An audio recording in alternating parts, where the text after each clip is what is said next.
जंगल में टुनटुनी चिड़िया अपने 7 साल के बेटे मिट्ठू चिड़ी के साथ रहा करती थी। दोनों माँ बेटे बहुत गरीब थे और गरीबी में अपनी जिंदगी बिता रहे थे।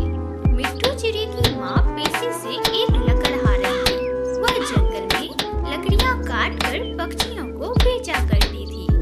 एक दिन की बात है, मिट्ठू चिड़ा एक पेड़ की डाल पर बैठा हुआ अमीर पक्षियों के बच्चों को कुछ खाते हुए देख रहा था।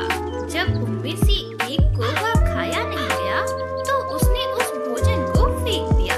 भगवान इन अमीर पक्षियों को इतना खाना क्यों देते हैं जो इनसे खाया ही नहीं जाता और ये खाने को फेंक देते हैं और हम गरीब पक्षियों को 2 वक्त की रोटी तक नसीब नहीं हो पाती। मिट्ठू चिड़ी को बहुत जोरों की भूख लगी थी। उसने सुबह से कुछ भी नहीं खाया था। वह जल्दी से उड़ता हुआ अपनी माँ के पास गया और उससे खाना खाने को मांगने लगा। माँ, भूख लग रही है, खाना दो ना।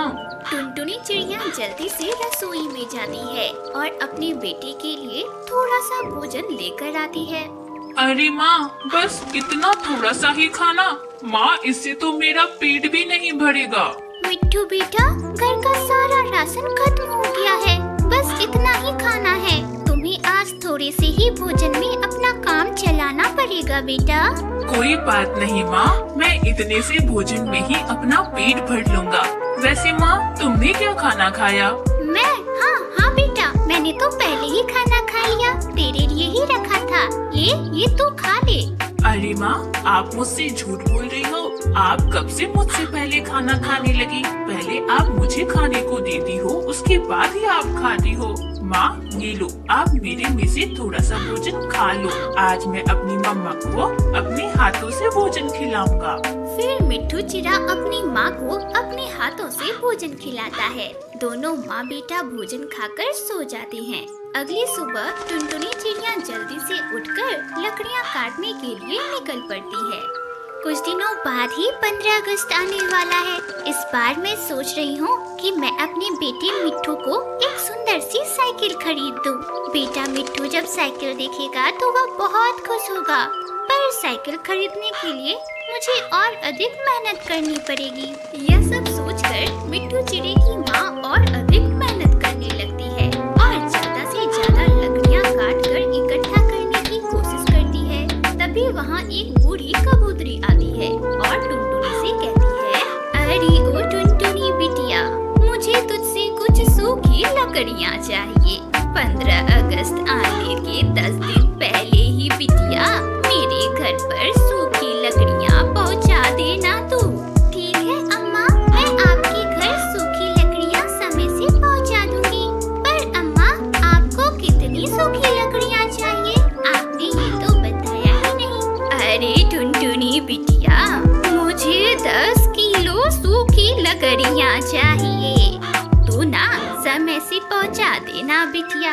अच्छा, अब मैं चलती हूँ, मुझे और भी काम है। और इतना बोलकर बूढ़ी कबूतरी वहाँ से चली जाती है। मासूम सी टुनटुनी चिड़िया लकड़ियाँ बहुत ही मेहनत से काट रही थी और काटते काटते उसे सुबह से शाम हो गई। तब उसका बेटा मिट्ठू चिड़ा उसके पास आया। अरे माँ, आप अभी तक काम ही कर रही हो। माँ, मुझे कितनी चिंता हो रही थी कि आप अभी तक घर नहीं आई। माँ, घर चलो ना, आज आपने बहुत काम कर लिया।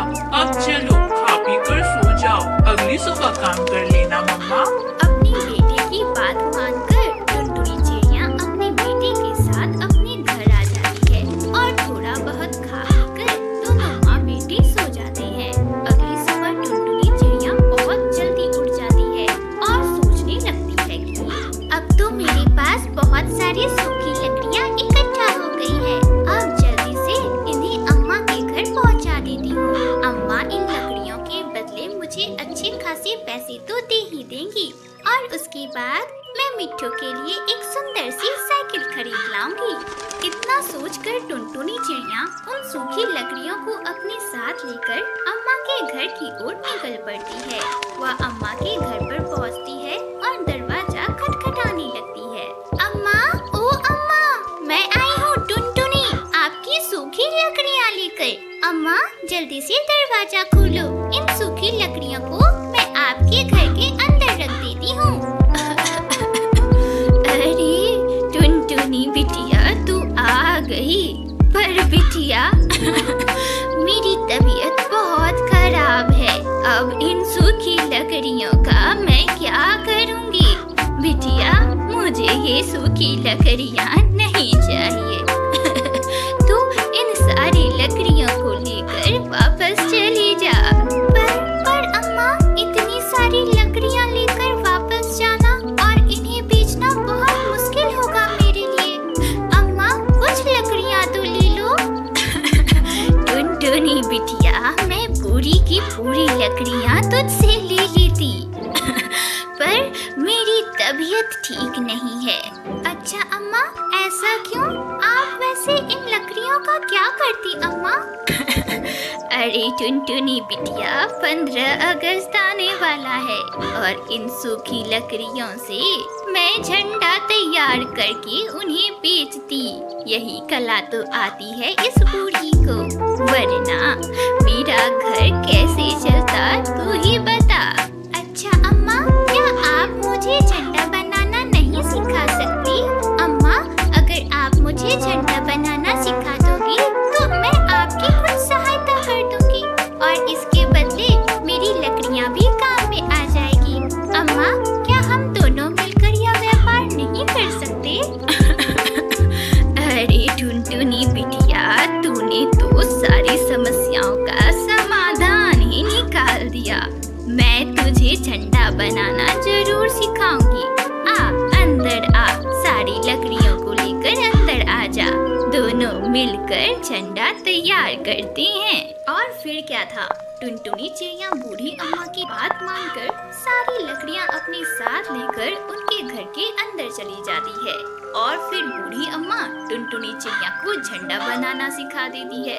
दोनों मिलकर कुछ ही देर में बहुत सारे झंडा बनाकर तैयार कर देते हैं। टुनटुनी बिटिया, मैंने तुझे झंडा बनाना तो सिखा दिया। अब हमारे पास बहुत सारे झंडे भी हैं। टुनटुनी, मेरी तबीयत तो खराब है, मैं इन्हें बाजार में ले जाकर नहीं बेच सकती, पर तू तो बेच सकती है ना। जा बिटिया, इन्हें बाजार में ले जाकर बेच दे और जो मुनाफा होगा उसका हम आधा आधा कर लेंगे। ठीक है अम्मा, मैं अभी इन झंडों को लेकर बाजार जाती हूँ और इन्हें बेचकर आपके पास आती हूँ। और फिर इतना बोलकर टुनटुनी चिड़िया सारे झंडे लेकर बाजार चली जाती है और उन्हें बेचने लगती है। तिरंगे ले लो तिरंगे, रंग बिरंगे तिरंगे, वो भी बहुत ही कम कीमतों पर। तिरंगे ले लो तिरंगे। क्योंकि टुनटुनी चिड़िया के बनाए हुए तिरंगे बहुत ही सुंदर और कम कीमतों में मिल रहे थे, तो सभी बच्चे उसकी दुकान से तिरंगे खरीद लेते हैं और कुछ ही मिनटों में उसके सारे तिरंगे बिक जाते हैं और उसे अच्छा खासा मुनाफा भी होता है।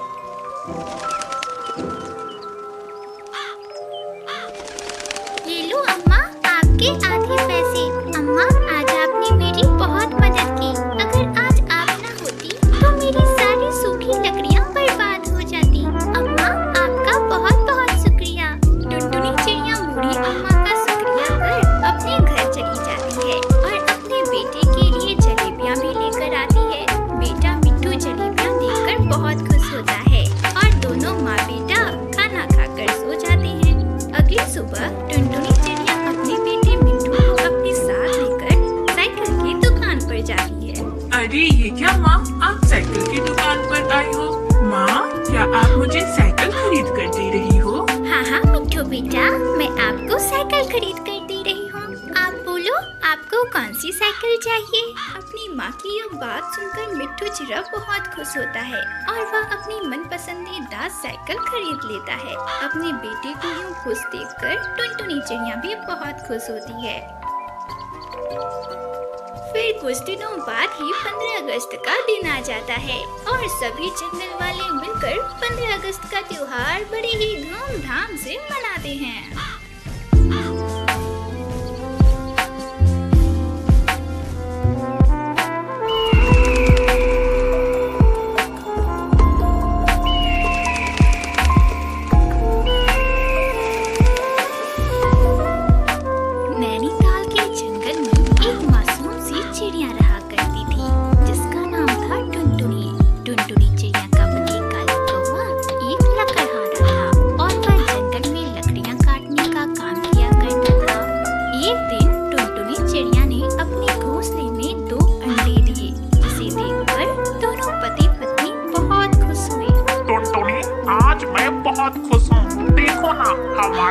घोंसले में दो दो अंडे हैं और देखना इन अंडों से बेटे बाहर निकलेंगे जो हमारे बुढ़ापे का सहारा बनेंगे।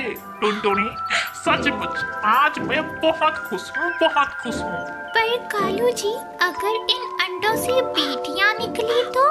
खबरदार टुनटुनी, आज तो तुमने कह दिया पर अगली बार से मत कहना। अरे मेरे अंडों से सिर्फ बेटे ही निकलेंगे, बेटियां नहीं निकलेंगी। अरे बेटियां तो बोझ होती हैं, बोझ। पहले उनका लालन पालन करके पढ़ा लिखा कर बड़ा करो और उसके बाद दूसरे घर चली जाती है। हमें कौन देखता है, हम तो यहाँ अकेले रह जाते हैं। टुनटुनी, इन अंडों से सिर्फ बेटे ही बाहर निकलने चाहिए। अपने पति के मुंह से ऐसी बातें सुनकर टुनटुनी चिड़िया बहुत डर गई, पर होने को तो कुछ और ही मंजूर थी। कुछ दिनों बाद ही उनके अंडों से दो मासूम सी छोटी छोटी बेटियां बाहर निकली, जिसे देखकर कालू कौवे का गुस्सा सातवें आसमान पर पहुंच गया। कड़म जली नास बेटी कहीं की, मैंने तुझे कहा था कि मुझे बेटे चाहिए, ये कलमुही बेटियां नहीं। अरे इनके दहेज का खर्च कौन उठाएगा, तेरा बाप। अरे मुझे ये बेटियां नहीं चाहिए। अरे कालू जी, आप नाराज क्यों होते हो? भगवान ने चाहा तो अगली बार हमारे घर बेटा आ जाएगा। कालू जी, आप अपनी बेटियों को एक बार देखो तो सही, ये कितनी प्यारी हैं। कालू जी, आप गुस्सा मत करो ना, देखना ना, अगली बार हमारी अंडे से बेटा ही बाहर निकलेगा।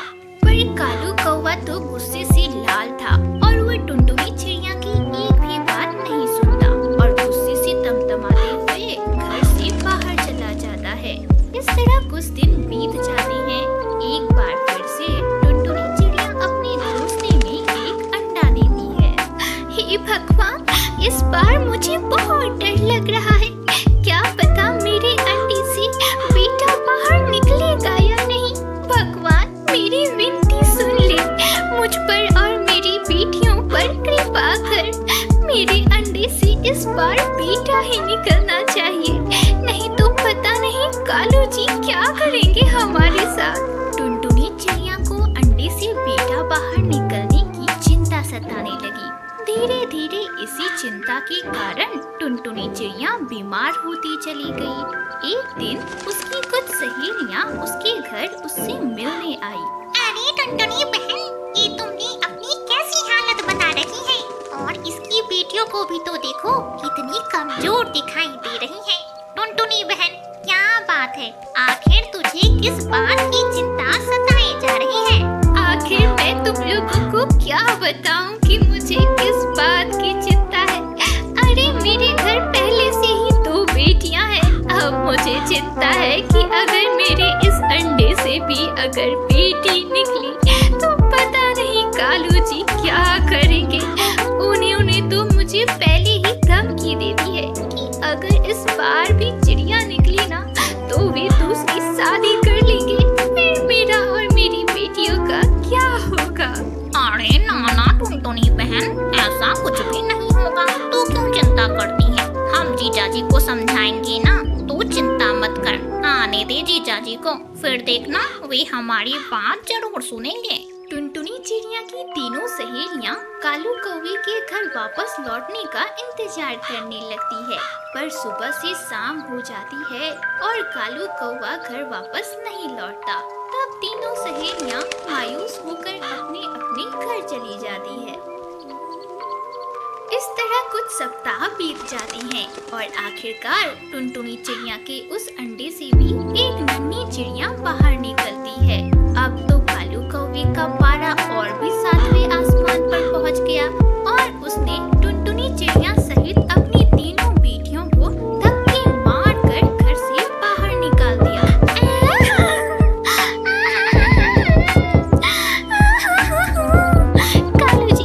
कालू जी दरवाजा खोलो ना कालू जी, मैं अपनी नन्ही नन्ही बेटियों को लेकर आखिरकार कहाँ जाऊंगी। आपके अलावा हमारा